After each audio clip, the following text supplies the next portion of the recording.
မြန်မာစာရီဘက်ကနေစတင်ဖြစ်ပေါ်လာခဲ့တာလဲဆိုတာသင်သိပါသလား ခရစ်နှစ်2026ခုနှစ်သစ်မှာမင်္ဂလာပေါင်းနဲ့ပြည့်စုံကြပြီးကိုရောစိတ်ပါရှင်လန်းချမ်းမြေ့ကြပါစေလို့ဆုတောင်းမြတ်တာပို့တာရင်အားလုံးကိုမင်္ဂလာပါလို့နှုတ်ခွန်းဆက်တာကာရဝပြုပါတယ်ရှင်ကျွန်မ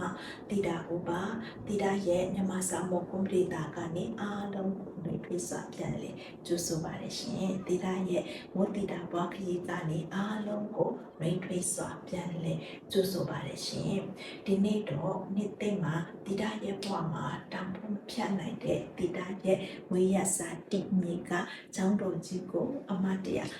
လာရောက်မုံကွန်းတင်ရင်တိတာရဲ့ပထမဆုံး message video မှာပြောခဲ့တဲ့အတိုင်းမြန်မာစာရီဘက်ကနေစတင်ဖြစ်ပေါ်လာခဲ့တဲ့ဆိုတာကို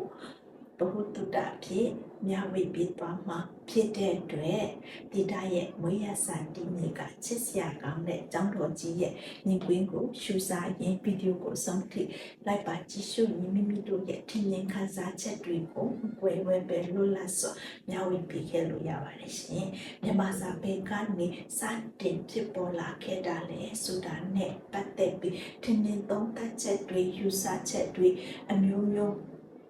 ရှိနေပေမဲ့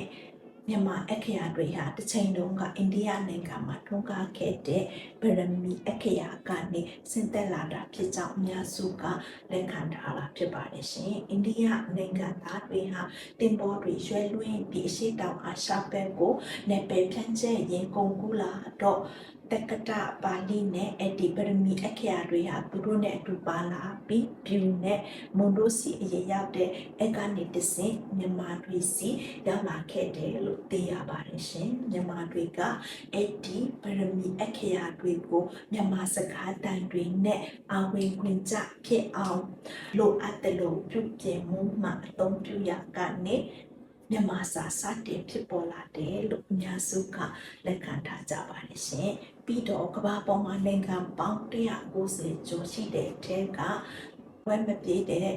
နိုင်ငံတွေကကိုပိုင်အခရာတွေမရှိပဲ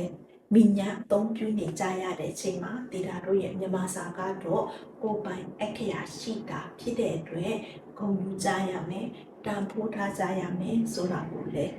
တတိရစေချင်ပါတယ်ရှင်ခုဆိုရင်တော့မြန်မာစာပေကနေစတင်ဖြစ်ပေါ်လာခဲ့တဲ့ဆိုတာကိုဘဟုတုတရကြလိမ့်မယ်လို့မျှော်လင့်ပါတယ်ဒေတာထက်တတိနားလည်သူတွေများရှိခဲ့ရင်လူအပ်တာတွေများရှိခဲ့ရင်ဝင်ရောက်ဖြစ်ဆွဲညဝေပေးခဲ့ခြင်းဖြင့်ပညာဒါနတွေတိုးပွားနိုင်ကြပါစေရှင်နောက်ဗီဒီယိုမှာတော့အခရာဆိုတာဘာလဲဆိုတာကိုမျှဝေပေးသွားမှာဖြစ်တဲ့အတွက်စောင့်မျှော်ကြည့်ရှုအားပေးကြပါဦးနော်တိတာကိုခုလိုမြန်မာစာနဲ့ပတ်သက်ပြီးတလည်းမျှဝေပေးနိုင်အောင်ကိုကြီးထောက်ပို့ပေးခဲ့ကြတယ်တိတာရဲ့ကျေးဇူးရှင်ဖေဖေမင်းမင်းအကိုအမတင်ဆရာမြင့်ဆရာကြားဆရာအားလုံးကိုတိတာရဲ့ဥထိန်မှာအမြဲပန်းစင်လက်ကျေးဇူးဥပကာရတင်ရှိပါကြမယ်နောက်တင်တဲ့ဗီဒီယိုတိုင်းမှာပြန်လည်ဆုံးတွေ့ကြပါစို့လို့ဖိတ်ခေါ်ရှင်မြန်မာစာပေကနေစတင်ဖြစ်ပေါ်လာခဲ့တာလေဆိုတာကိုဒီလောက်နဲ့ပဲနိခုံးကံပါအစုံတားလိုက်ပါတယ်ရှင်